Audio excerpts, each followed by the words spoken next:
Bonjour à tous. L'énergie vitale. C'est un sujet très connu dans le monde. Il y en a même qui parlent du vol d'énergie vitale, par des procédés en lien avec les forces compliquées qui agissent en pleine nuit, par des rites, des formules, des incantations et autres. Il y en a qui disent dans le langage au cœur de l'humain, au cœur de l'humanité. Ils emploient des termes qui montrent qu'il faut protéger son énergie vitale. Plusieurs parmi les humains sont persuadés que l'humain détient ou a en lui l'énergie vitale. Cela fait bien rire les entités en astral. En effet, tant que l'humain en est convaincu, ça les arrange. Dans divers mouvements religieux, mystiques, ésotériques, magiques, New Age et bien d'autres, dans l'étude planétaire de soi, il y a aussi ce langage axé sur l'énergie vitale. Cette moquerie des entités anti-hommes sur l'humain doit cesser. Dans l'humanité, il est répandu l'idée d'un paradis. Bien évidemment, ceci n'est pas réel, j'en ai déjà parlé dans la chaîne YouTube.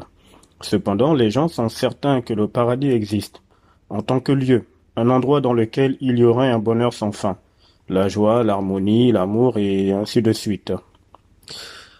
Alors, mais dites-moi, dans le paradis, est-ce qu'il y a des cadavres humains? S'il faut s'appuyer sur l'idée du paradis tel que cela est représenté dans le livre religieux. Y aurait-il des cadavres humains dans le paradis? Il n'y a aucun cadavre à l'intérieur du paradis. Parce que d'après l'écrit religieux, le paradis est un lieu de vie. En parenthèse. Je prends souvent le temps de rappeler qu'il n'y a aucune vie sur la terre.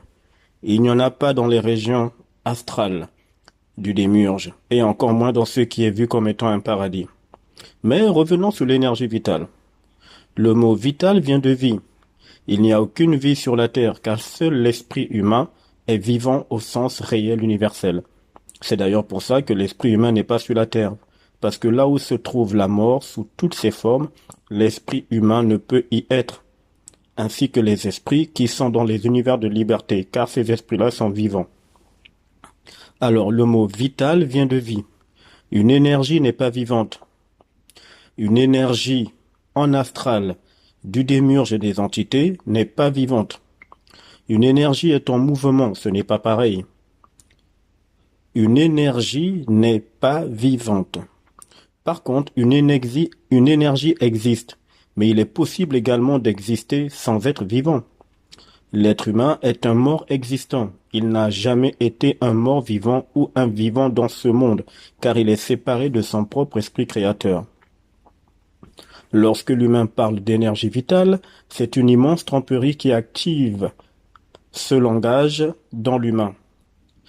Alors, quand l'humain parle d'énergie vitale, c'est une immense tromperie. Mais qui active ce langage dans l'humain afin que l'humain valide le fait qu'il se plaît dans le monde de la mort? Parce que quand l'humain parle d'énergie vitale, il est en train de valider le fait qu'il est à l'aise, qu'il se plaît dans le monde de la mort, c'est-à-dire dans la planète Terre. Dans l'astral des entités également. L'humain ne fonctionne pas sur la Terre avec la vie ou le souffle de vie. D'ailleurs, la vie n'est pas un souffle. Et rien dans cette planète n'est vivant. L'humain est existant. Il est animé par une énergie. Mais cette énergie n'est pas vivante. C'est juste une énergie en mouvement. Ce qui est vivant ne peut être capturé ou enfermé. C'est pour ça que l'esprit humain n'est pas sur la Terre. Car il est impossible d'enfermer la vie, de limiter la vie ou encore de la bloquer. Il s'avère que la vie ne vient que de l'esprit humain ou des esprits qui sont dans les univers de liberté. L'âme ainsi que la conscience humaine sont enfermées dans un corps de chair appelé corps humain. Mais elles n'ont pas d'énergie vitale. Elles auront accès à l'énergie qui provient de l'esprit, qui lui-même est vivant en parlant de l'esprit.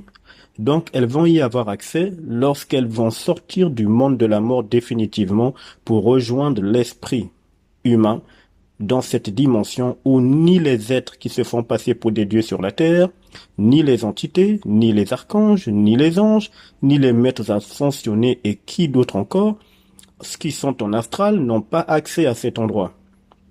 Ils ne peuvent pas y avoir accès à cette dimension. Quand il est dit que telle personne a perdu son énergie vitale, cela ne tient pas. La personne a perdu son énergie, oui, mais pas l'énergie vitale, parce qu'il n'y a aucune vie dans la Terre. ni dans les 7 régions astrales, dans l'environnement dans lequel l'humain est plongé, dans son corps de chair, ou lorsque son corps est visité par des entités. En fait, il n'y a aucune vie nulle part. Et même quand l'humain sort de son corps en astral par différents procédés, peu importe ce qu'il raconte, ce qu'il voit, les décors qui lui sont présentés en astral, tout ceci reflète le monde de la mort. Il n'y a aucune vie dans les régions astrales. Peu importe les lumières qui sont présentées à l'humain, les beaux décors, les archanges, les maîtres ascensionnés, et j'en passe. Ils sont tous dans le monde de la mort, puisque privés de liberté réelle. Alors, il y a dans cette planète Terre des énergies en mouvement, mais aucune n'est vivante. Même le concepteur de cette planète prison, qui se fait appeler Dieu, n'a aucune vie. La vie, c'est de l'information créative instantanée. Le concepteur de cette planète prison n'existe que par le principe des mémoires. Il peut fabriquer, imiter, mais il ne peut pas créer. C'est pour ça que tout ce qui se fait dans cette planète Terre a une durée limitée d'existence ou de fonctionnement, parce que c'est de la fabrication, ce n'est pas de la création. Les arbres ont une durée d'existence, les animaux pareils, les corps humains également, les objets, même le quotidien humain est limité, géré par ce qui est appelé le temps. C'est pour ça que dans l'écrit religieux, il est dit qu'il y a un temps pour tout. Allez y voir Ecclésiaste chapitre 3. Parce que tout ici n'est qu'une fabrication. Même les rêves qui sont donnés à l'humain lorsqu'il dort la nuit sont une fabrication. Ils ont donc une durée limitée et précise, y compris les activités quotidiennes. Elles ont un temps limité. Il n'y a que ce qui est fabriqué qui a une limite ou un temps précis d'utilisation. L'énergie vitale ne sera jamais sur la Terre, parce que là où se trouve l'esprit humain, il y a la vie. Or, l'esprit humain n'est pas dans la Terre, et l'esprit humain est vivant. Il est loin de ce monde, loin des entités. À plus tard.